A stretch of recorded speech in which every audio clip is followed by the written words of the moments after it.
José Luis, es un placer poder estar aquí. Gracias a la Fundación por invitarme. Es un honor porque es una fundación con la cual mi familia ha tenido una larga historia. Recuerdo venir aquí cuando era todavía un chaval en el colegio a diferentes conferencias y después workshops y demás, y una de ellas, como recordaba antes de la conferencia, pues en parte puso los cimientos para lo que estoy haciendo aquí, y entre ellos estaba Conway Morris, que ha mencionado José Luis. Bueno, pasemos a la charla de hoy. Estas dos imágenes ahora os pueden parecer un poco vacías de contenido. Espero que para el final de la charla la mayoría de vosotros esté familiarizado con qué es lo que estamos viendo aquí. Primero vamos a intentar darle algo que podamos agarrarnos, algo a las dimensiones del tiempo de la Tierra, algo que permita situarnos en ese gran viaje que es desde el origen de la Tierra hasta donde nos encontramos ahora y que, por supuesto, tendrá mucho más largo recorrido. Vamos a empezar por hace unos 4.550 millones de años. Teníamos una Tierra que estaba tan caliente, no había agua líquida, por lo tanto no podía albergar vida. Pero comprobamos que pronto después de eso empezamos a tener vida unicelular. Esa vida unicelular obviamente tiene muy difícil registro fósil, sin embargo, en algunas situaciones, y estos son lo que conocemos como estromatolitos, como podéis ver aquí, forman estructuras de colonias donde hay capa de organismos, son organismos microbianos, son cianobacterias que atrapan el sedimento y entonces tenemos capa de organismo, capa de sedimento, organismo, sedimento, y cuando se cortan parecen los anillos de un árbol. Pues bien, 3.000 millones de años de la historia de la Tierra está dominada por estos estromatolitos como registro fósil. Es hacia el final de este periodo, estos 3.500 millones de años, que nos encontramos algo que todavía los científicos están discutiendo si está bien llamado snowball o slash bowl. Aquellos que sepáis de inglés es aguanieve o nieve propiamente dicha, una Tierra que está totalmente englobada por glaciares, hasta incluso al nivel del Ecuador, como podemos ver aquí. Y estos son dos periodos, grandes periodos de tiempo, en lo que conocemos como el criogénico, bien llamado, no está oficialmente definido, pero así es como se va a llamar.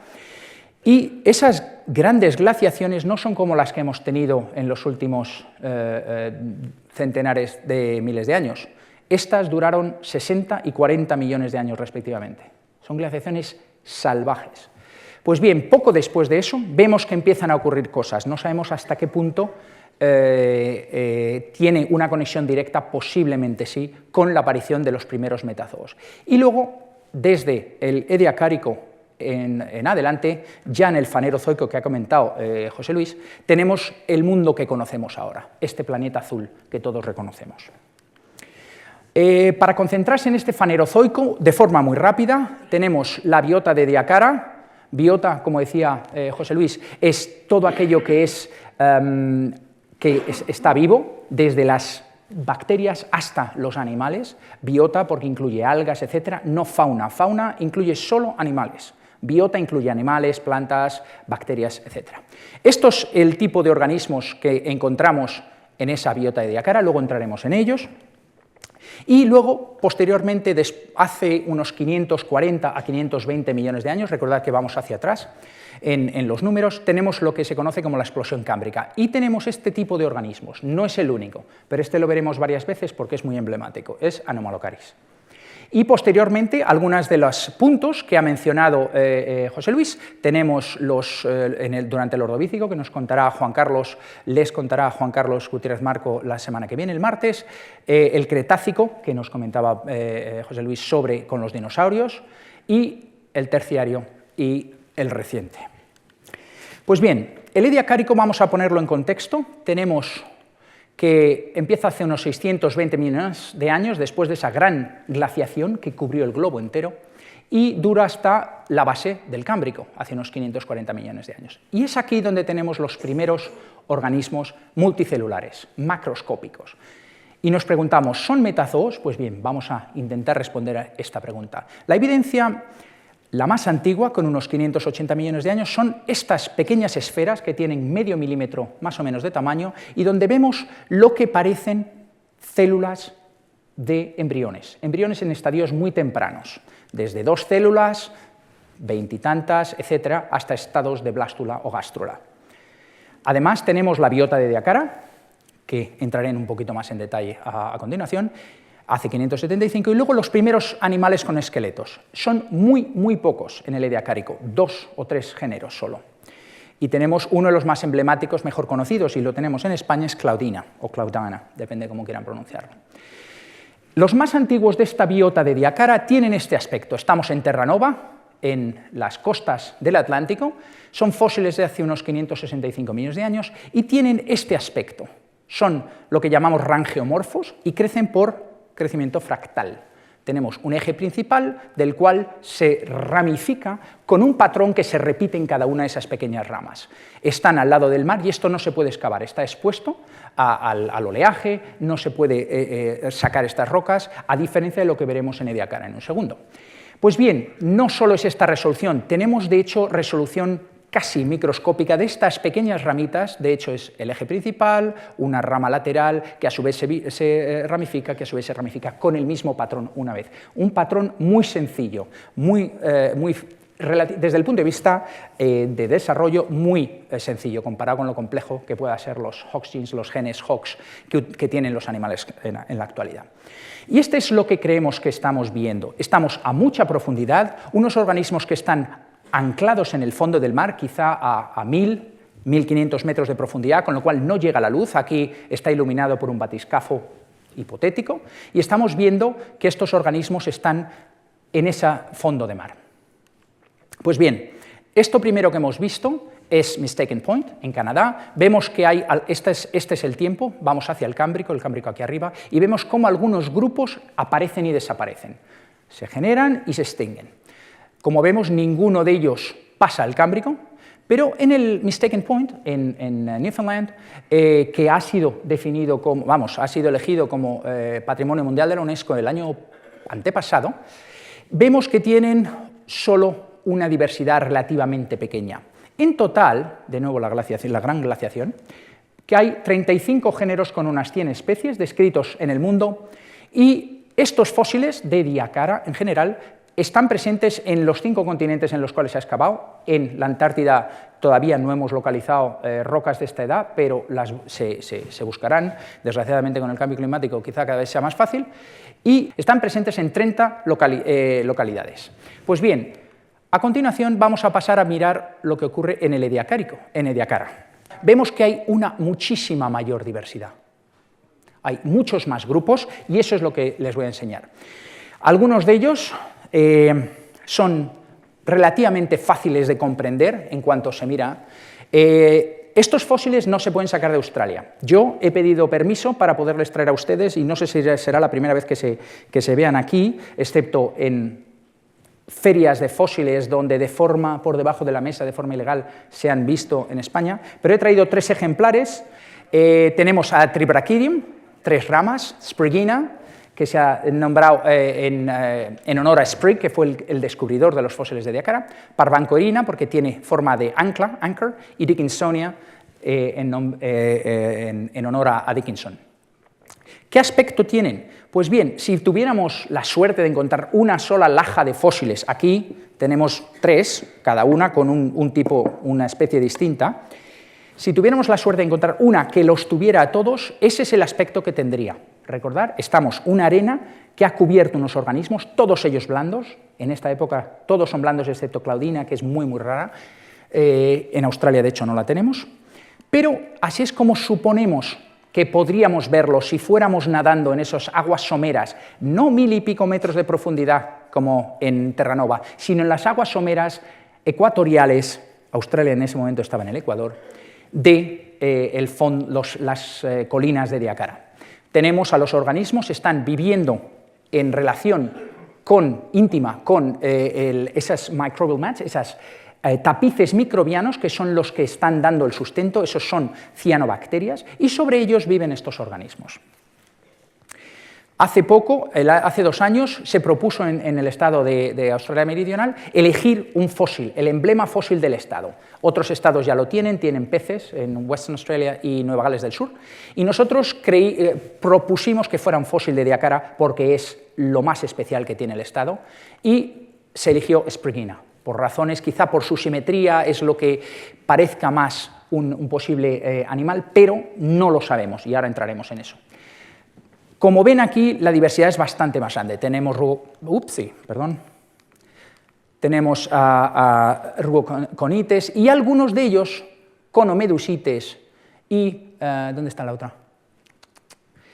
Y otra aquí, abajo, eoporpita. Ya desde el principio los primeros investigadores pensaban que estaban mirando a medusas que estuvieran varadas en la arena y que se veían fosilizadas, como sabemos que a menudo las medusas son arrastradas por la marea. Sin embargo, esta visión ahora está siendo revisada. Y de hecho, aquí se ven varios de estos organismos. Tenemos a Spraguina, se le han puesto 2 ojos y un cuerpo con segmentos y curvándose, no tenemos evidencia de movimiento. Vemos Dickinsonia aquí como si fuera algún tipo de poliqueto, tenemos Tribrachidium y varias cosas nadando en esas primeras aguas con biota, con organismos macrocelulares. Sabemos que la inmensa mayoría de estos no son animales. Vamos a ver, aquí vemos los 5 reinos, conocidos por la mayoría de los estudiantes de instituto y de universidad. Tenemos el reino de las monera, de las bacterias. Hay dominios, pero no voy a entrar en eso. Las células, los organismos unicelulares sin núcleo, luego los protista, organismos unicelulares con núcleo, y luego tenemos 3 grupos de multicelulares, los animales, los hongos y las plantas. Pues bien, una de las propuestas es que quizá estuviéramos viendo un cuarto grupo, un cuarto reino multicelular que con la llegada de los animales se extinguió y no perduró, y por lo tanto no queda ningún superviviente de este gran reino. Y este reino propuso Seilager que podía tener un crecimiento, como veis aquí, en forma de colchón de aire, de colchoneta de playa, donde teníamos un integumento exterior que dentro tenía un sincitio, unas células con núcleo, pero que no crecía como crecen los animales o las plantas. Podía tener, proponía él, un crecimiento radial, como Tribrachidium, un crecimiento bipolar, como Dickinsonia, podéis ver una Dickinsonia aquí luego, o unipolar, desde un extremo hacia el otro. Pues bien, ¿qué evidencias tenemos de que es esto o que son animales? Que sería la otra alternativa, porque de hecho vemos que algunos están en aguas tan profundas que no son fotosintéticos. Pues bien, vemos que la complejidad del desarrollo es relativamente sencilla, lo hemos comentado antes. Estos rangeomorfos, estos organismos de Ediacara, están creados por ordenador. Esta compañera nuestra, Hoyle Cuthill, propuso o intentó ver cuántas órdenes se necesitaba dar a un ordenador para que produjera un cuerpo de un organismo no muy distinto de los de Ediacara. Vemos aquí el tipo de fractal, de crecimiento, etcétera, tanto los que están postrados como los que están erguidos. Pues bien, con unos pocos parámetros se puede producir este tipo de ramificación. Son organismos relativamente sencillos. Vamos ahora a pasar a dónde estoy yo excavando. Ha comentado José Luis que he pasado de trabajar exclusivamente en el Cámbrico a trabajar también en el Ediacárico, porque creo que las raíces de los organismos que vemos en el Cámbrico efectivamente están aquí en el Ediacárico, y algunas de las respuestas nos pueden venir desde aquí. Esta es una de las colinas, este es un detalle de las capas que estamos excavando. Lo que hacemos es darle la vuelta a esa arena que ha cubierto los organismos y los ha convertido en fósil, le damos la vuelta y vemos lo que hay en la superficie. Como ven aquí, tenemos varias zonas de excavación. Tenemos una zona, la primera que se excavó, se llaman las canchas de tenis, por esas grandes superficies. Luego abrimos otras canchas de tenis un poquito más arriba. Vemos que aquí esta es la capa superior a la productora está aquí debajo, y de hecho sabemos que por aquí hay fósiles, por eso no podemos dejar esto abierto al público, porque paseando por ahí, se encuentran ejemplares de este estilo. Entonces hay que ser bastante cuidadoso con no dejar, porque estos ejemplares pueden costar miles de dólares en el mercado negro. Esta es One Tree Hill, tiene un arbolito y es la colina del árbol. Y aquí tenemos las últimas capas. Aquí ya empiezan a plegarse las capas y es mucho más, ven ustedes que las trincheras, las canteras son mucho más profundas. No simplemente darle la vuelta, cuesta mucho más trabajo. ¿Qué tienen estas capas? Pues aquí tenemos una, estamos mirando, recuerden, al fondo del mar, hace 550 millones de años aproximadamente, y cada una de esas etiquetitas que ven ahí tiene un color, cada una de ellas indica un fósil.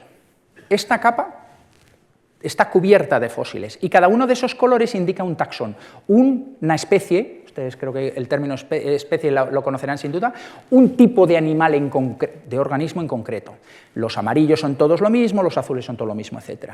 Cuando esto, en uno de los sitios hemos podido excavar capa sobre capa sobre capa, entonces hemos ido dando vueltas ahí en las canchas de tenis, hemos ido dando la capa superior aquí, la capa segunda aquí, la tercera, etc. Entonces podemos calcular en metros cúbicos qué densidad de animales, de organismos había, perdón. Pues vemos que es que alcanzamos en algunos sitios densidades de 3.000 individuos por metro cúbico. Si fuéramos capaces de ir en el tiempo y cortar un metro cúbico, encontraríamos esta densidad de macroscópicos. Es mayor incluso que la que hay hoy en día. Hoy en día, claramente, hay una serie de procesos ecológicos, comportamentales muy complejos, como es la depredación, que esto lo finiquitaría. Todos estos organismos son blandos, no se estaban alimentando unos de otros, con lo cual estaban simplemente ahí, absorbiendo la luz o digiriendo, y ahora veremos, ese tapiz microbiano. Las densidades son inmensas, mucho mayores que las que hay actualmente en una playa, en organismos macroscópicos, que hoy en día entre los granos de la arena hay, de nuevo, millones de individuos muy pequeñitos que nunca fosilizan porque son más pequeños que el grano de arena que está formando ese sedimento. Pues bien, otro de los estudios que hemos hecho es ver cómo se distribuyen esos organismos en esas grandes capas. Esta es una en concreto, esto es de Esto es el problema de tener dos mandos. Tenemos una capa, esto es de Ediacara, esto es donde se encontraron los primeros ejemplares. Nilpena es una estación particular, es un matrimonio que lo tiene y nos avisó hace unos 15 años diciendo, tenemos fósiles, ¿quieren ustedes venir a excavarlos? Y hemos estado excavando, yo no, pero mi compañero Jim Gelling, desde hace 15 años, y también Ediacara. Ediacara, el problema que tiene es que estuvo abierto al público y decenas de generaciones de estudiantes y de curiosos han ido a llevarse los fósiles. Entonces ya en superficie no queda casi nada, pero cuando se excava se encuentran unas capas buenas y esas se excavan, sí podemos estudiarlas. Y de hecho estamos viendo aquí, esto fue un trabajo de la tesina de una alumna nuestra, y vemos que ha hecho un plot, un mapa, donde están todos los ejemplares. Y vemos, estos son los diferentes grupos animales, las diferentes especies, Parvancorina, Spragueina, que ya conocen, Dickinsonia, etc. Y cómo están orientados. Y vemos que algunos de ellos se orientan con la corriente. Bien, no son animales, creemos, muchos de estos no son animales, pero sí son capaces de tener sentido y notar elementos del ambiente como puedan ser salinidad, como puedan ser nutrientes y como puedan ser corrientes. Entonces son organismos activos, son capaces de moverse. Y eso es lo que vemos en la siguiente diapositiva. No solo eso, vemos que son capaces de explotar ese ambiente de diferentes maneras. Los hay, lo que comentaba antes, hay organismos que son postrados, otros que son capaces de levantar unos 20 centímetros sobre el suelo, de 20 a 35, incluso organismos capaces de superar el metro de altura. Pero, de nuevo, no sabemos si son animales. Los primeros indicios es que no lo son. Pero hay otras evidencias de cosas que pueden decirnos estamos acercándonos a los animales. Pues sí, tenemos a Dickinsonia, vemos aquí dos ejemplares, este y este. Ven aquí unas líneas atenuadas que son las mismas que esas, y aquí de nuevo una forma, las voy a quitar para que lo vean. ¿Ven? El disco y el disco. Lo que estamos viendo aquí es Dickinsonia estaba disolviendo ese tapiz microbiano para digerirlo y para absorber los nutrientes, y luego se movía. No sabemos si por cilios, por acción muscular, etcétera, no hay evidencia de músculos, pero eran capaces de moverse. Lo otro que hemos visto es no solo moverse, sino interactuar con el ambiente. En este caso, escarbando, captando ese tapiz microbiano, como vemos aquí. Esta es Kimberella, que aparece, se conoce en Australia, pero también en Rusia. Deja unas marcas, aquí tenemos el organismo, y ha dejado esas marcas, esos scratch marks, esas marcas de arañazos. Lo vemos aquí, el organismo ya se ha retirado, se ha ido a otro sitio, pero estas lo ha hecho Kimberella. Y pensamos, por similitud, es muy parecido a lo que hacen algunos de los moluscos actuales con la rádula. Estaba captando, esto lo hacen los caracoles hoy en día de una forma muy similar, estaba arrastrando, raspando ese tapiz microbiano. Pues bien, esto es de tal importancia que el gobierno del Estado ha decidido producir lo que conocemos como un plan de acción. Un plan de acción para conservarlo. Esto fue hace 2 años, hemos tenido cambio de gobierno. Esperamos que el nuevo gobierno siga apoyando este proyecto. Y no solo estamos, estas son mis estudiantes, Lili, no solo estamos conservando los ejemplares para que los puedan ver, y de hecho están en el museo, sino que intentamos conservar todo el lugar. Y vamos a solicitar o a mandar una solicitud a la UNESCO para que lo convierta en Patrimonio de la Humanidad. Pero esto puede ser a varios años vista. Pues bien, pasemos al Cámbrico. ¿Qué ocurre en el Cámbrico? Esta explosión del Cámbrico, gran explosión del Cámbrico que comentaba José Luis, ha incluso llegado a la portada de revistas como Time, es la diversificación de los animales en la base del Cámbrico, 540, 520 millones de años. Para cuando encontramos fósiles, la explosión ya ha acabado. Ahora veréis fósiles de China, de Canadá, de Australia, etc. Para entonces tenéis que visualizar ya ha ocurrido la gran explosión. Durante la explosión no tenemos casi registro fósil. Pero bueno, ¿qué ocurre en esta gran explosión? Pues tenemos la aparición de muchos grupos animales, entraré en esto en un segundo, la radiación de los animales biomineralizados, recordad que antes solo teníamos claudina y poco más, otro género, ahora ya los animales mineralizados están, los organismos mineralizados están por todos lados, como verán en un segundo. También tenemos plancton, no tanto una radiación de zoo y fitoplancton, o sea, el plancton vegetal y animal en los océanos, no del nivel de la gran radiación del gobe del ordovícico, la gran biodiversificación del ordovícico, pero sí significativa. Tenemos la revolución del sustrato, lo que está ocurriendo en ese sedimento, lo veremos en un segundo, la aparición de, como les comentaba antes, elementos de complejas relaciones ecológicas, por ejemplo, la depredación.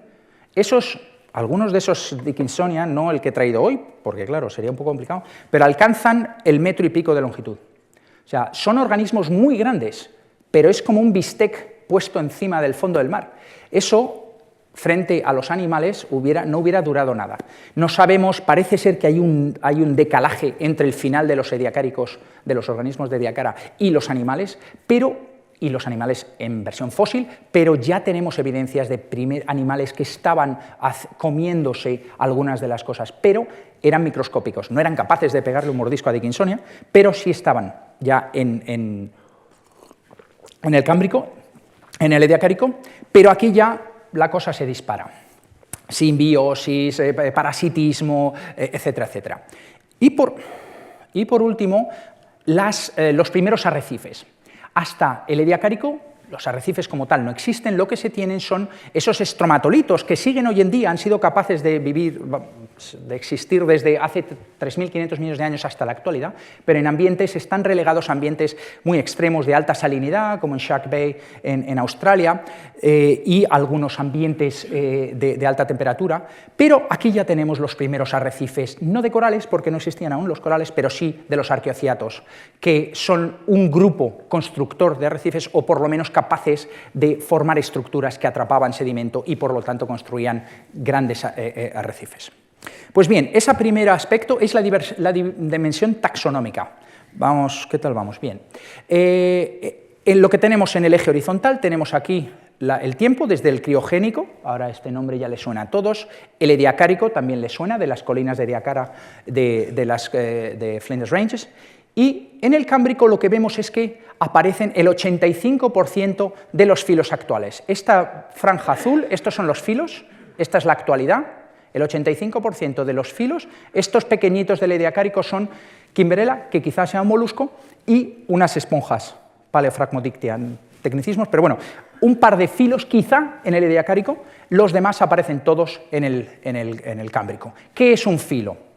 Pues bien, aquí vemos un poco cómo organizamos los zoólogos la vida que nos encontramos. Tenemos por encima claramente el reino, pero lo he recortado, y tenemos aquí primero los filos. El filo es un grupo dentro del cual hay clases, dentro del cual hay otros niveles, la familia, el género y la especie, quizás estén ustedes ya familiarizados. Es una forma de organizar los organismos en cajas de más y más y más detalle. Pues bien, de esa capa superior, de esa gran caja, el 85% de esos filos aparecen en el Cámbrico. ¿Y cuáles son? Pues que conozcan ustedes y que estén familiarizados: los equinodermos, los moluscos aparecen en el Cámbrico, los poliquetos, los anélidos, y los artrópodos, además de los cordados, etcétera, etcétera, varios otros grupos. Pero vamos, que reconozcan ustedes fácilmente estos.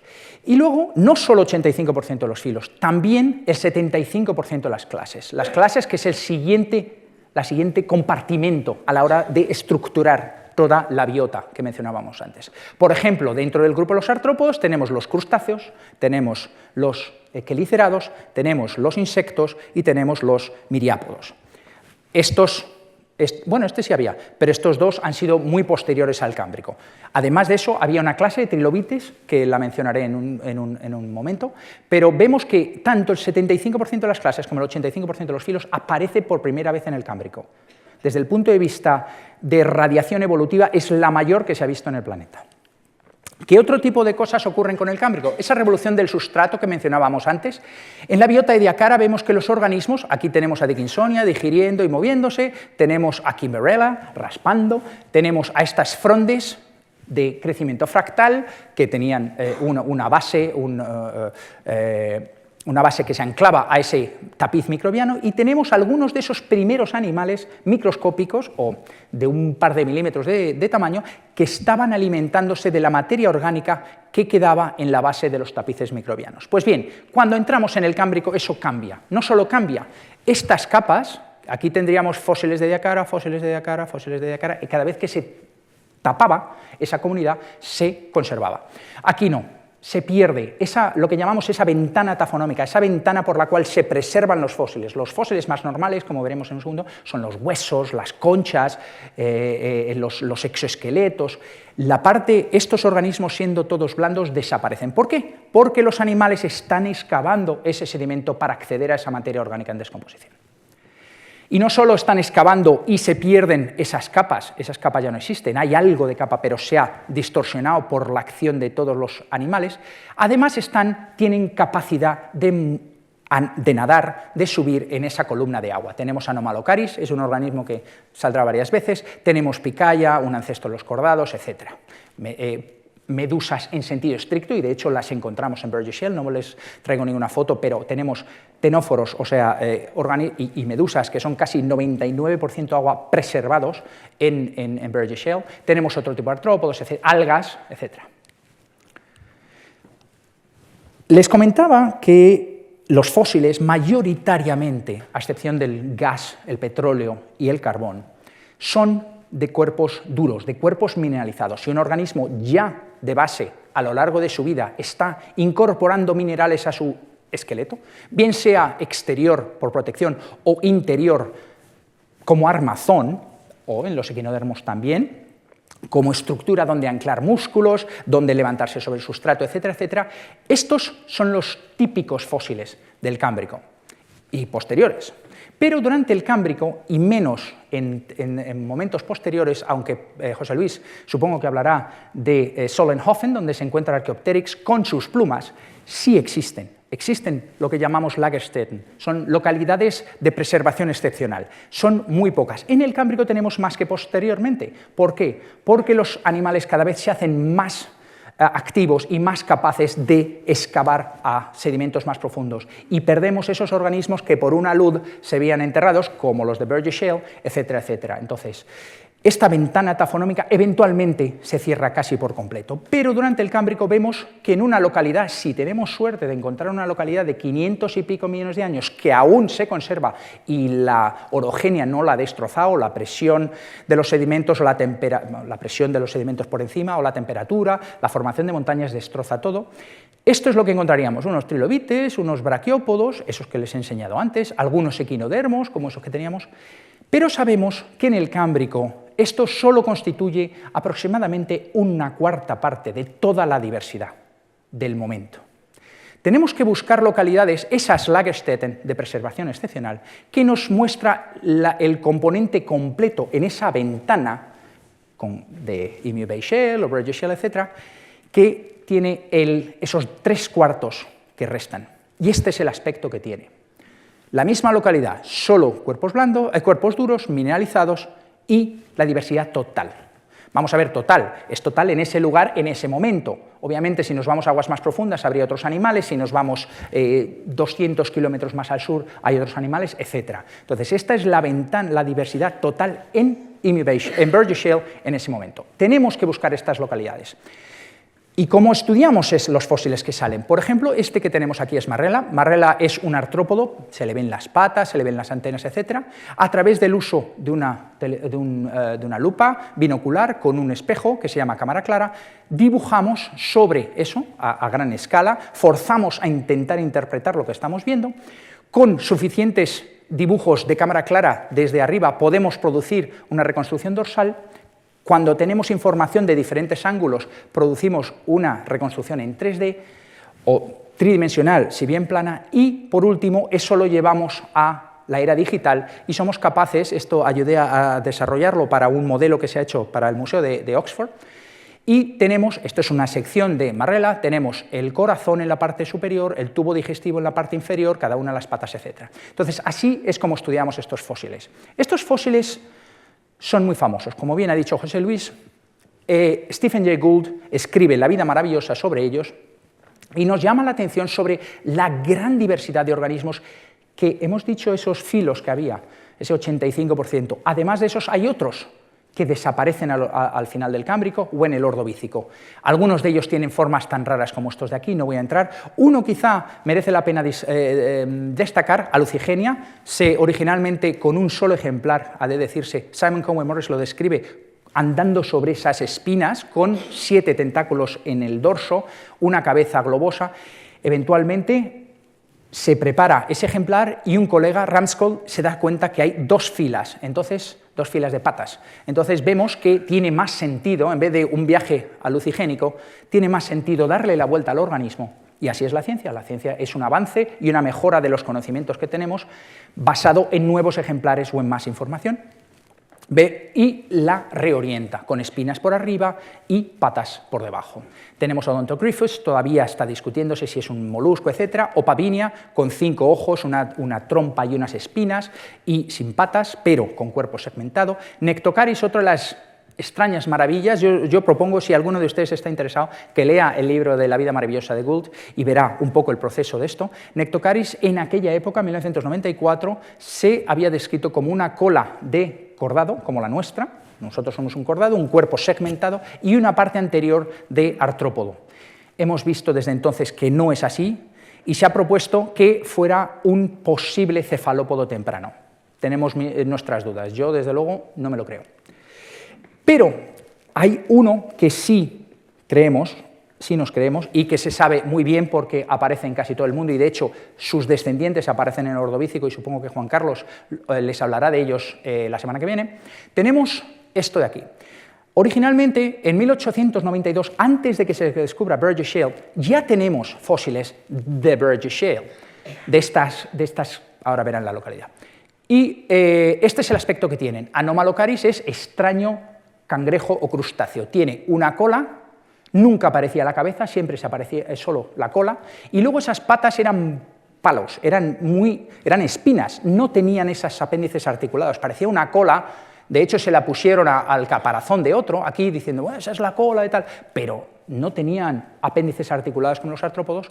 También se encontraban estos, que parecían unos discos con simetría tetrarradial, y se propusieron que pudieran ser medusas. Y no fue hasta que se encontró el ejemplar completo, tenemos aquí a Anomalocaris, que se pudo reconstruir su aspecto global. Pues bien, como les comentaba antes, ¿qué grupos encontramos en los fósiles? Pues bien, los más comunes son los artrópodos, como hoy en día. Los artrópodos es el filo con mayor diversidad. Hoy en día, claro, tenemos a los insectos, y entre los insectos a los escarabajos, que es el grupo de mayor diversidad del planeta. Pero ya en el Cámbrico inferior, ya en la base de la evolución animal, tenemos que los artrópodos constituyen una gran parte. Y esto ocurre en Burgess Shale. Esto desde entonces es el 94, desde entonces habrá unas 150 especies, actualmente habrá casi 200. Otro grupo muy común son los poríferos, pero eso tiene un bias, un sesgo del ambiente en el cual se deposita muy importante. Vemos 12 especies de grupos que llamamos Incertae sedis, que no sabemos dónde colocarlos, no corresponden a ningún filo actual. Y luego tenemos 37 especies que corresponden a filos menores, como en este caso los priapúlidos, que existen aún hoy en día. Entre los artrópodos, los más comunes, y no es de extrañar en número o en biomasa o en diversidad, son los trilobites. 22 especies de trilobites, seguido de crustáceos, como Canadaspis. Tenemos anomalocáridos, Anomalocaris y sus parientes, 10 especies, una especie de quelícerados, de nuevo la otra gran clase que ya tenemos desde el Cámbrico, tenemos los crustáceos, los quelícerados, tenemos los trilobites que se extinguen hace 250 millones de años, y tenemos una serie de artrópodos que no encajan en ninguna de esas 4 clases que les he comentado al principio. No son insectos, no son miriápodos, no son crustáceos y no sé cuál me he dejado. El caso es que sabemos más o menos el aspecto que tenía este fondo de mar. Igual que se hizo con Ediacara, aquí tenemos uno de los niveles, Raymond Corey, tenemos a Anomalocaris en el centro, es un depredador, vemos capturando una helminthia, vemos que hay isoxis nadando, hay medusas, hay otro Anomalocaris ahí detrás, hay cirrípedos, hay guaptias, etc., algas y esponjas, etc. Entonces, cuando tenemos toda la información de un nivel en concreto, somos capaces de reconstruir ese ambiente. ¿Estas localidades, estas Lagerstätten, son comunes? Pues, como les decía antes, más o menos. La más antigua es Shenyang, en China, tenemos posteriormente más joven Emu Bay Shale, en Australia, Burgess Shale, en Canadá, y luego una serie de pequeñas localidades con preservación excepcional, incluyendo por otros lugares del mundo, incluyendo España, Murero, en la provincia de Zaragoza, y algunos fósiles de cuerpo blando relativamente interesantes se han producido, incluyendo Anomalocaris, últimamente. Bien, voy a centrarme en Burgess Shale. Esta es Fossil Ridge. Estudiábamos aquí, nos acampábamos y subíamos todas las mañanas hasta las canteras.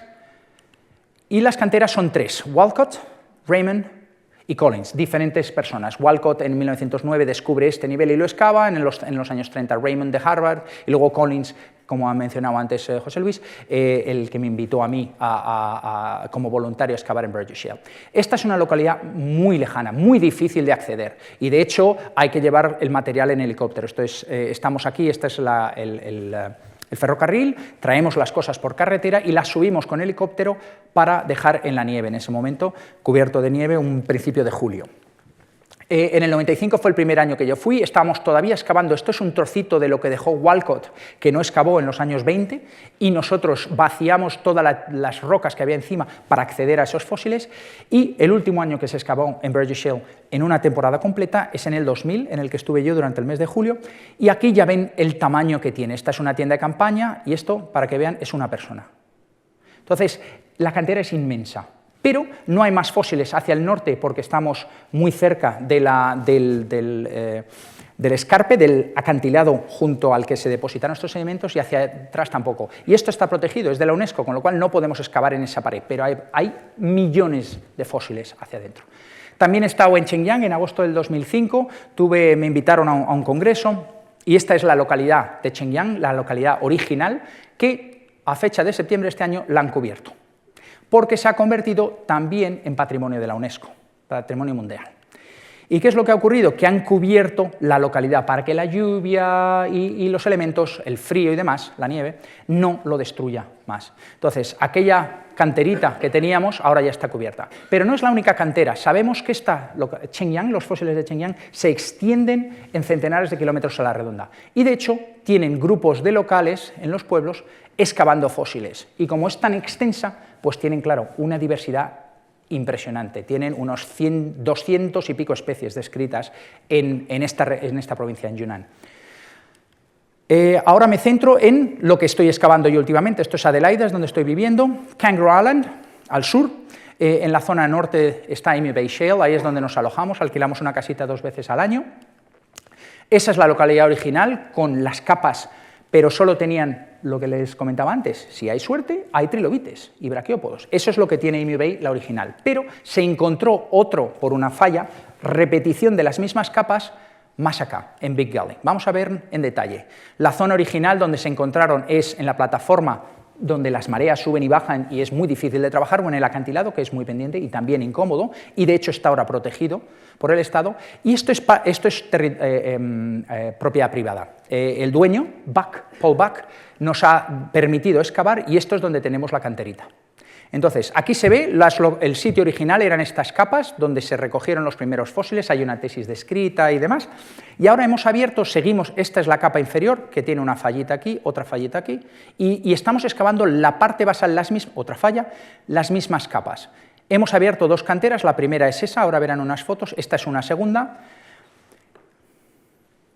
Y aquí pasamos dos periodos de 10 días al año, al final del invierno y al final del verano. Esto es antes de que abriéramos la cantera, pusimos una línea perpendicular a los sedimentos, que las capas están inclinadas hacia el norte y hacia dentro de la colina. Hicimos un trench, una pequeña zanja para ver cuáles eran los niveles más productivos. Me invitaron a participar porque yo tenía la experiencia de Burgess Shale y me dijeron, ¿quieres venir? Y yo dije, me faltó tiempo para decir que sí. Entonces me planté allí en septiembre del 2007 y estas son estas fotos, la anterior y esta. Aquí ya, estos son 2 temporadas más tarde, empezamos a encontrar, y esto es el aspecto que tenía el año pasado. Perdón, antepasado ya. Wow, tiempo vuela. Vamos a ver, igual que el de mi reloj. Aquí esta zona la hemos quitado, con una máquina las hemos excavado para poderla llevar a los estudiantes. De hecho, a partir de julio de este año tenemos un curso de paleontología en la universidad que he creado yo, donde los estudiantes van a poder excavar aquí y en una localidad que es Patrimonio de la Humanidad, donde hay megafauna. En enero del año pasado, con un dinero de National Geographic, nos subvencionó el hacer un sondeo, y ese sondeo fue desde la parte de arriba para conseguir toda la Emu Bay Shale e intentar, con un poquito de suerte, encontrar las capas sin meteorizar, sin estropearse, porque el agua y el mar lavan toda la información geoquímica que puedan tener esas capas. Y la pregunta es, ¿dimos con los fósiles? Pues sí. Y aquí tenemos al fondo del sondeo, a unos 96 metros de profundidad, 3 redlichias perfectamente conservadas y una matriz muy, muy oscura. Eso quiere decir que tiene toda la señal que necesitamos para hacer análisis de isótopos, etcétera, para saber en qué ambiente se quedaron enterrados estos organismos. Pues bien, estos fósiles que eran los que se conocían antes de que nosotros empezáramos con el proyecto, pero desde entonces hemos encontrado otras cosas. Hemos encontrado, por ejemplo, estos ojos. Esto de la izquierda y esto de la derecha les separan, como ven ahí, medio billón de años, o 500 millones de años. Esto lo describimos en el 2011. Una foto de detalle, vemos que el número de lentes es mucho mayor que... Esto es un ojo compuesto. El ojo compuesto, los artrópodos, en vez de tener una sola lente como nosotros, tienen muchas lentes, ¿no? Omatidios se llaman. Y cada una de esas pequeñas cosas hexagonales es una de esos omatidios, una de esas lentes. Y tienen mucho más que los trilobites y no solo mucho más, sino mucho más grandes. Entonces sabemos que, comparado con trilobites de ese momento, así es como verían un Anomalocaris, un cangrejo cacerola lo vería así, nuestro entre comillas, lo vería así, con 3.000 omatidios, y una libélula lo vería con 28.000 omatidios, casi sin píxeles. Lo que está ocurriendo aquí es que cada una de esas omatidios o lentes produce un píxel, y ese píxel es el que el cerebro computa para hacer una imagen. No sabemos quién es el dueño de este, pero sí sabemos que es muy grande. Ahí ven 2 trilobites y eso es un ojo. Tiene 2,5 centímetros de diámetro, casi tan grande como el nuestro.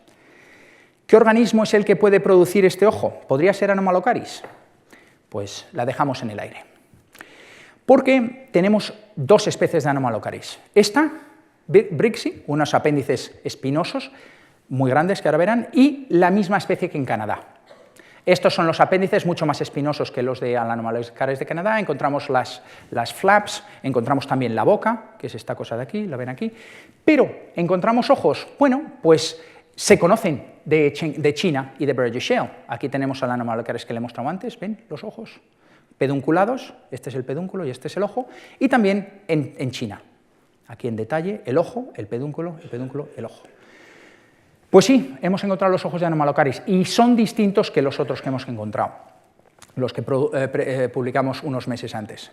Y de hecho, ¿cuántos son? Pues hemos contado las lentes en un eje y en el otro y nos sale que en total tendría 16.000 por lado, pero como sabemos que son como una piruleta que se ha comprimido, solo estamos viendo uno de los lados. 16.000 lentes en un lado, los dos lados aproximadamente 30.000 lentes. Eso quiere decir que tiene más que el artrópodo actual con mayor resolución visual, que era esa libélula que les mostraba antes. Y de hecho el artículo lo pudimos publicar y nos dieron de hecho la portada, que fue un detalle por su parte, y este es un dibujo que hizo para nosotros uno de nuestros voluntarios, que es artista, y dibujó el Anomalocaris y nos lo aceptaron.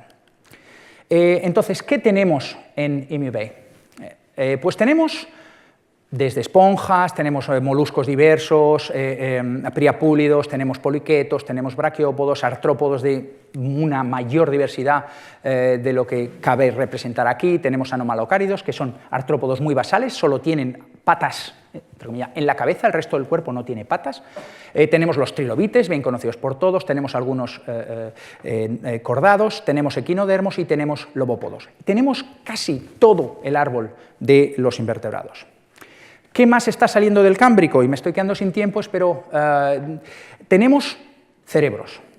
Los cerebros en condiciones súper especiales también se preservan. Y tenemos los cerebros conectados a los ojos. Tenemos aquí una estructura. Esta es la antena, tenemos el ojo, esto es en Fuxianhuya, tenemos los diferentes lóbulos ópticos y tenemos también capas de ese ojo, pero no está visto como nosotros en superficie, sino en lateral.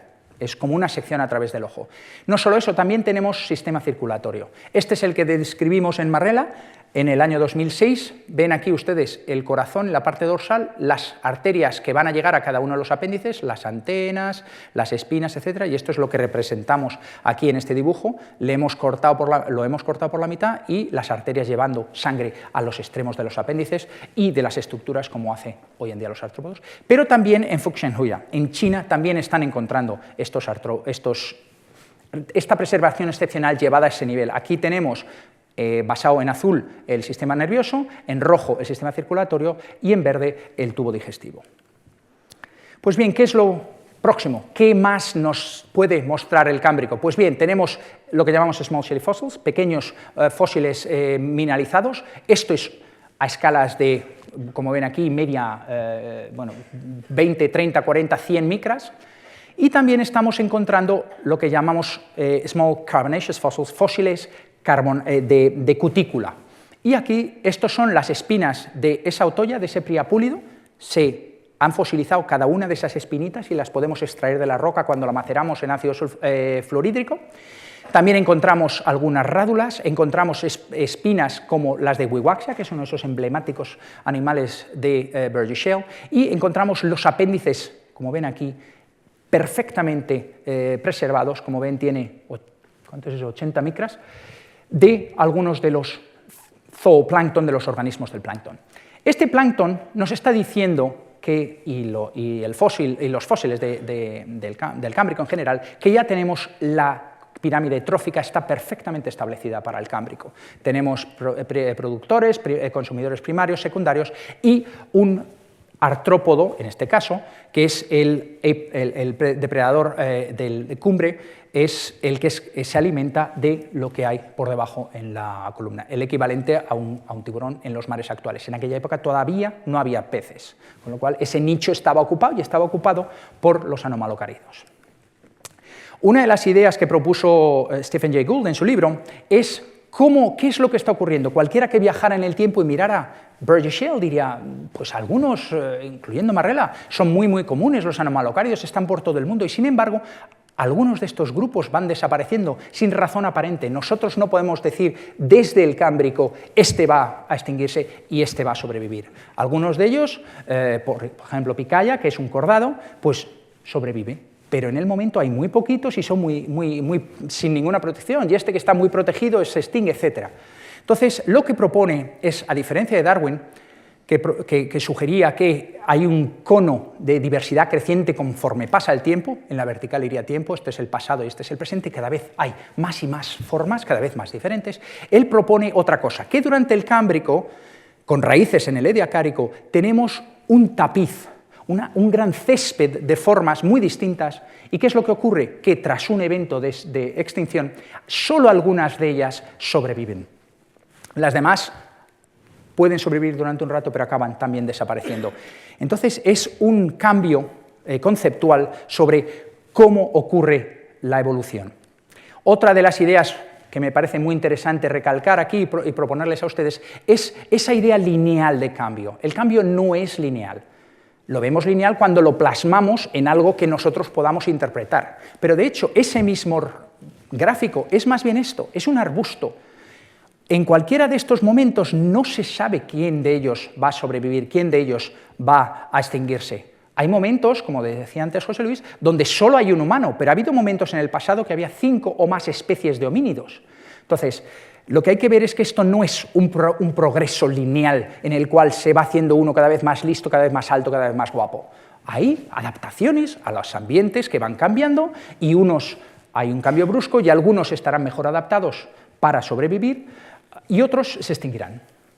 Pues bien, los fósiles de Burgess Shale y de Ediacara han tenido la atención de muchos comunicadores de la ciencia, y uno de los que me apetece mencionar aquí es a Sir David Attenborough. Aquí, a ese señor ya le conocéis, bueno, a Sir David le conocen, claro, pero este animalito que hay aquí detrás, ahora ya todos ustedes le pueden poner nombre, Anomalocaris. Tiene sus 2 ojitos pedunculados, sus apéndices en la cabeza, con las espinas para abajo. Pues bien, Sir David vino a visitarnos en 2013. Los fósiles aquí lo que le enseñamos sobre todo fueron los ojos, que ya los habíamos publicado, y algunos de los otros ejemplares de Midway Shale, pero los fósiles de Ediacara, la nueva galería de Ediacara, estaba siendo remodelada, con lo cual no pudieron verla. Pero vino el año pasado y yo le invité a que viniera a visitar el museo. Y de nuevo, en esta carta dijo, fantástico, muchísimas gracias, será un placer para mí. Y he de reconocer que es una persona entrañable. Nada de esto en las alturas, nada. Es una persona con una ansia de saber, de conocer de primera mano. Este es Jim Gelling, aquí, que es el jefe de las investigaciones de Ediacárico, y el director del museo, la hija de Sir David, Susan, y un servidor. Así que, bueno, con esta última diapositiva quiero agradecer que esto no es un trabajo que me lo pague yo de mi bolsillo, gracias a Dios, pero tenemos la Universidad de Lleida, el museo, el Ministerio Español, National Geographic, y es un trabajo de equipo. Esto no lo hace una sola persona, ni Burgess Shale, ni Cheng Yang, ni Midway. Esto es trabajo de equipo. Tenemos que contrastar las ideas que tenemos unos y otros, discutir sobre lo que estamos viendo, intentar plasmarlo de la forma más científica y más correcta. ¿Que nos equivocamos? De hecho, ocurre que a veces publicamos una cosa y al cabo de 4 años, ¡ups!, hemos encontrado un ejemplar nuevo que nos ha permitido darnos cuenta que lo que habíamos dicho entonces, con toda la información que teníamos en el momento, era válido, pero ahora ya no lo es. Y con esto quiero agradecer, aquí tengo unos cuantos fósiles y unas réplicas de algunos de los fósiles, y quiero agradecer la invitación de la Fundación Juan March, y lo que les he traído para quizá el director o alguien, es una réplica de Anomalocaris en un cubo de cristal, no sé si lo ven ustedes, y quiero agradecerles de nuevo, que para mí es un placer poder venir aquí a hablar con ustedes y, de paso, ver a la familia y a los amigos. El estar a 16.000 kilómetros de distancia es muy duro, pero se hace más llevadero cuando de vez en cuando se puede venir aquí a comentar lo que estamos haciendo. Muchas gracias a todos.